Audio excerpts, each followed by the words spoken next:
I worked the graveyard shift at Burger King, and I always thought the drive-thru was the calmest part of the job. Few cars stop by at that hour, and the customers are usually night drivers or people returning from parties. But that night, something felt different. A car pulled into the drive-thru lane, but no one spoke through the intercom. I waited a few minutes, thinking maybe the driver was distracted or having technical issues. When I finally decided to go check, I saw a man alone in the driver's seat, his hands resting on the steering wheel, completely still. His face was pale, almost gray under the dim light of the street lamp, and he seemed to be staring straight ahead, as if he didn't notice I was there. I thought he might be asleep or feeling unwell, so I gently tapped on the window. He slowly opened his eyes, as if waking from a deep trance, and stared at me for a few seconds before saying, in a hoarse and distant voice, "I didn't ask to come here." Before I could respond or ask what he meant, he simply opened the car door and ran off, disappearing into the darkness of the night.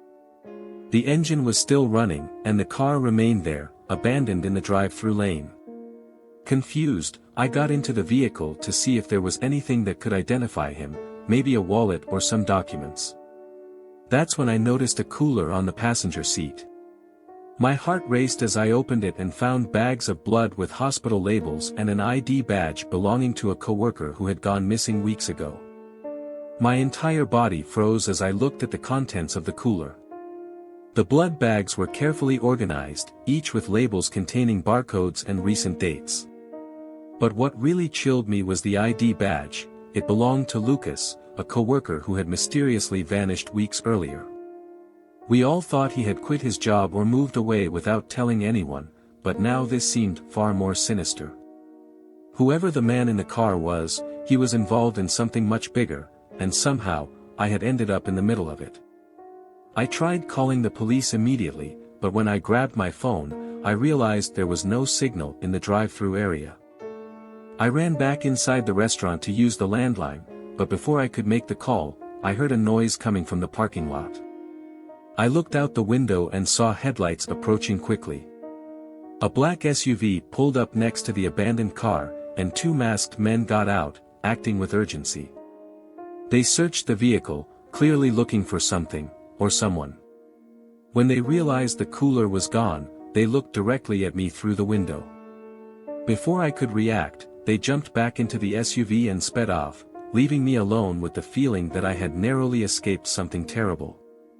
I went back inside the restaurant, trying to steady my breathing while clutching the cooler as if it might explode at any moment. I knew I needed to call the police, but something told me those men wouldn't give up so easily. What if they came back? What if they already knew who I was? My mind was a whirlwind of unanswered questions. I decided to hide the cooler in the industrial freezer at the back of the kitchen, thinking it would be the safest place until I could figure out what to do. But as I closed the heavy freezer door, I heard a sound coming from the parking lot again, slow, deliberate footsteps approaching the employee entrance. I grabbed a kitchen knife for defense and stood in the shadows, trying to listen more closely. The back door creaked open, and a raspy voice called my name. "I know you're in here." It was impossible. How did they know my name?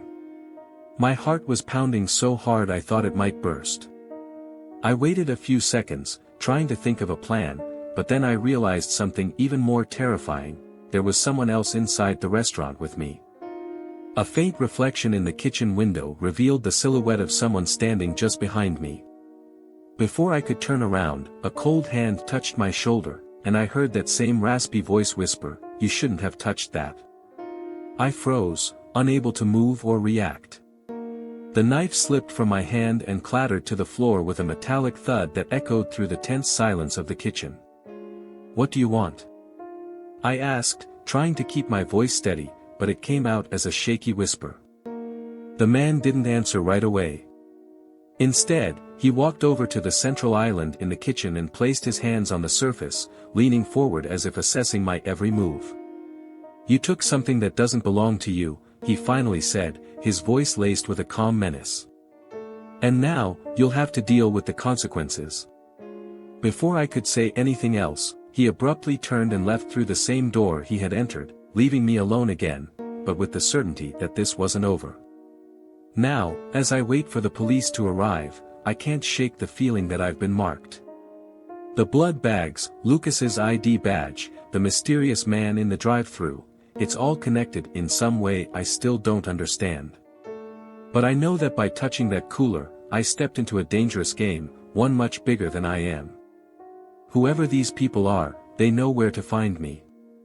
And from the looks of it, they won't stop until they get back what they think is theirs. All I can do now is wait, and hope they don't come back before someone can help me.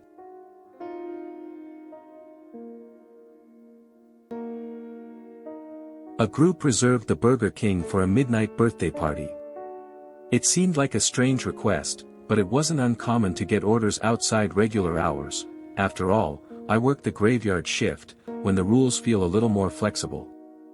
When they arrived, something immediately caught my attention. There were 5 adults dressed formally, as if they had just left a corporate meeting or an elegant event. There were no kids in sight, no extravagant decorations. They took a table in the corner, ordering only sodas and fries. I thought it was odd, but figured it was better not to ask questions. As I served the tables, I noticed that all of them avoided making eye contact with me, but exchanged knowing glances among themselves. It was as if they shared some kind of silent understanding, something I couldn't quite grasp. In the center of the table, there was a cake with unlit candles, still untouched. When I asked who the birthday person was, one of them gave me an enigmatic smile and replied, "You'll meet them soon." The phrase made me uneasy, but I tried to brush it off, chalking it up to the exhaustion of the night shift. However, as the night went on, I realized this group was hiding something much bigger, something I wasn't supposed to have uncovered. After the group left, leaving the place eerily quiet, I began cleaning the tables. They barely touched the sodas and didn't even cut into the cake, as if their presence there had been purely ceremonial. While picking up the used cups and napkins, I noticed something out of place, a cell phone left behind in the corner of the table. It was a basic model, without a case or any visible identification. I thought about leaving it on the counter to return to its owner if they came back, but something compelled me to take a quick look inside, maybe curiosity, maybe a gut feeling. When I unlocked the screen, luckily, there was no password. My stomach churned. The phone was filled with disturbing photos, people gagged and tied up inside an industrial freezer. Some appeared unconscious, while others stared directly into the camera with pleading eyes. But what really chilled me was one specific photo. One of the victims was wearing a uniform identical to mine, complete with the Burger King logo embroidered on the chest. My heart raced as I tried to process what I was seeing. Who were these people? And why did one of them seem replaceable by me? I put the phone back on the table, trying to convince myself it wasn't real, maybe it was some kind of prank or staged production. But the images were too raw and detailed to be fake. Each photo felt like a silent message, a warning disguised as carelessness. I returned to the counter, trying to organize my thoughts, but the feeling of being watched grew stronger. When I glanced out the window, I saw the headlights of a car parked across the street, with 2 figures inside who seemed to be staring directly at me. It was the same group that had left just minutes earlier. My shift wasn't over yet, but I knew I needed to get out of there. I decided to tell my manager about the phone and the photos, but when I returned to the table, it was gone. In its place, I found a folded note, "You're the next birthday guest." My hands started trembling as I tried to make sense of those words. They knew who I was. They knew where I worked. And now, it seemed like I had been chosen for something much bigger, and much darker, than I could have imagined. I tried calling the police, but the store's phone was dead, cut, perhaps. My cell phone had no signal either, as if something or someone was blocking any attempt to call for help. As I fought against the rising panic, I heard footsteps coming from the main entrance. The door slowly opened, and one of the men from the group appeared, holding the same cake with unlit candles. He smiled when he saw me, as if anticipating my reaction. "Did you really think we forgot about you?" he said, his voice calm and eerily gentle.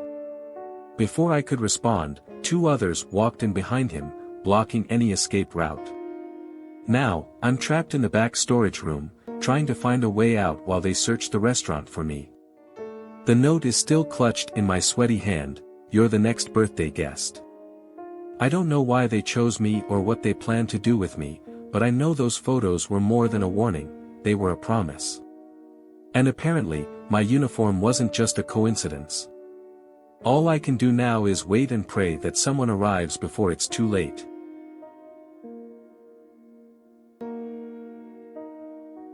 I just wanted a quick milkshake, something to calm my nerves after a long day at work. But something bothered me as soon as I walked into the Burger King. There was a constant sound coming from the back, a low, continuous hum, like a freezer that had been running for too long. It was different from the usual noise of equipment, it felt more intense, almost heavy, as if it carried something beyond food inside.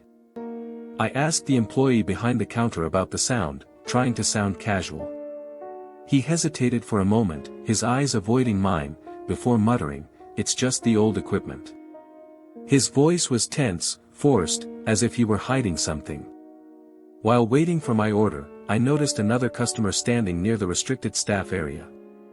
He was wearing black clothes and carrying a heavy backpack, which looked stuffed with bulky objects.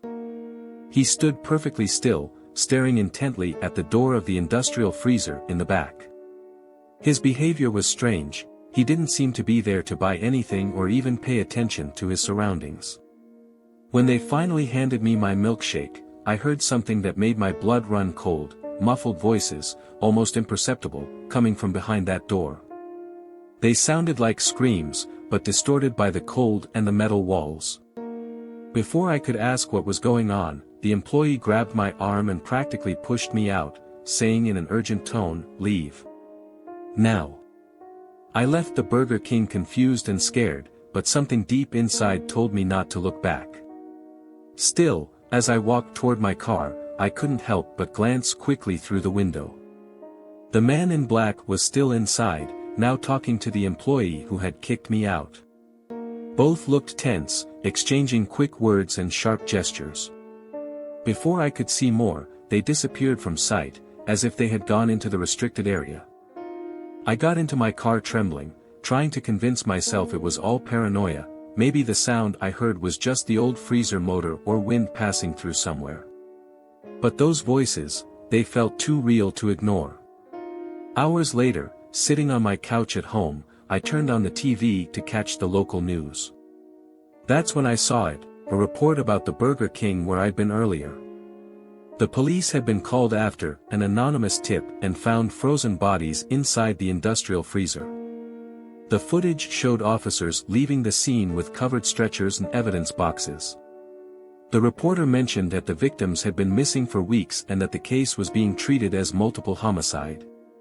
My heart raced as I recognized the building on the screen, and realized I could have been the next person inside. Now, all I can think about is how narrowly I escaped, and how that hum still echoes in my head. Since that night, I can't get the sound of the freezer out of my mind. It was like a silent warning, something I wasn't supposed to hear but that now echoes incessantly in my thoughts. I tried calling the police to tell them what I witnessed, about the muffled voices and the strange behavior of the employee and the man in black, but the words felt stuck in my throat. What would I say? That I heard screams coming from a freezer? It would sound insane, even with the evidence they found. Still, I know that place was hiding something much bigger than I imagined while waiting for my milkshake. Now, every time I pass a Burger King, a chill runs down my spine. Sometimes, when I'm alone at home at night, I feel like that low hum is back, as if the freezer is still running somewhere far away, reminding me of where I was and how close I came to becoming part of that grim scene. Whoever those people were, they knew I was there that night. And, apparently, I won't be forgetting that anytime soon.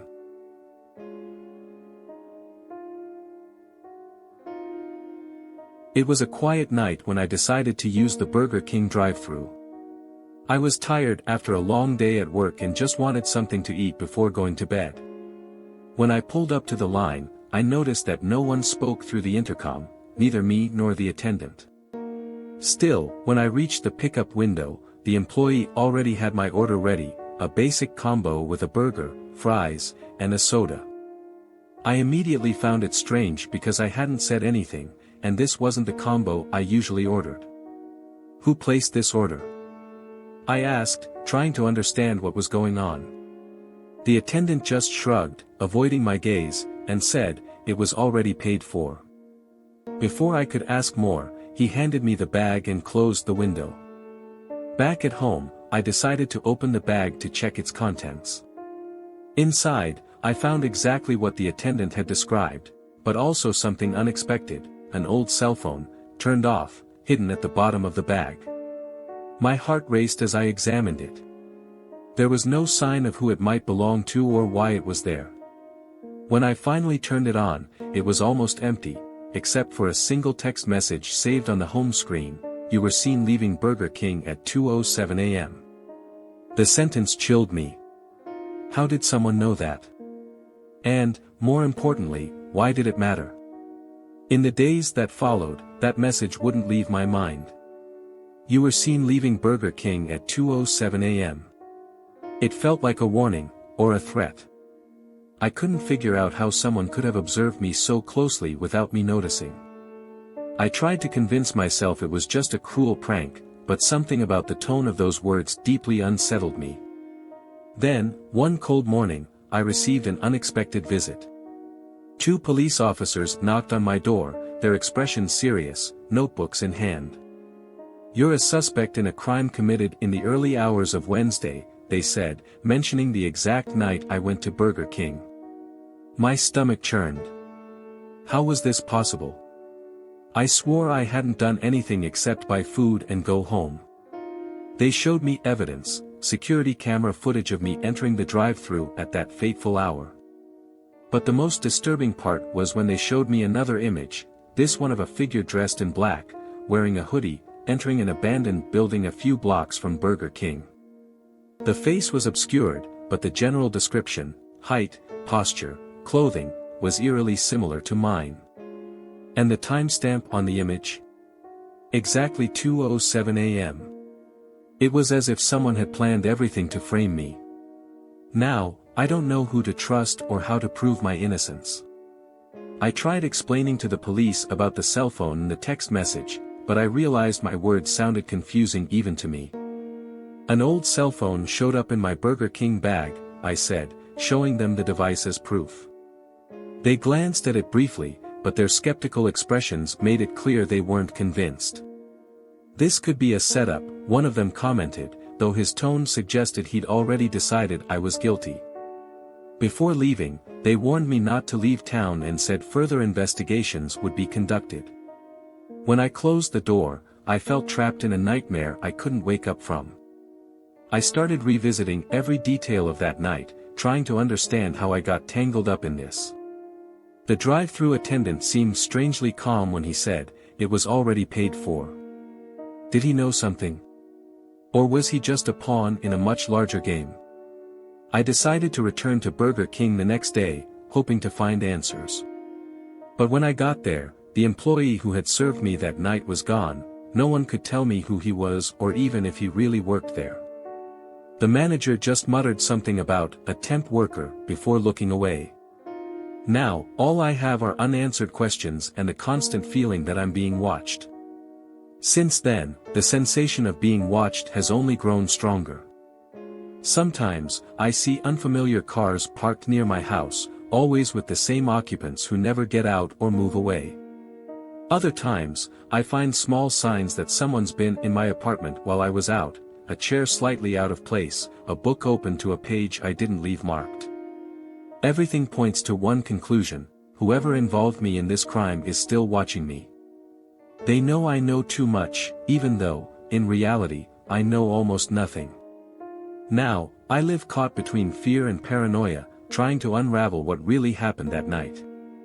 The old cell phone is locked in a drawer, but that message continues to echo in my mind as a constant reminder that I was chosen for something much bigger than myself.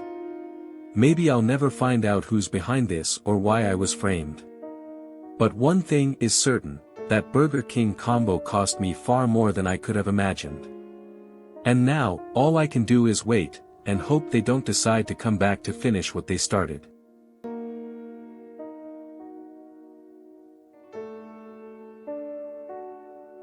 I just wanted to finish my shift and go home.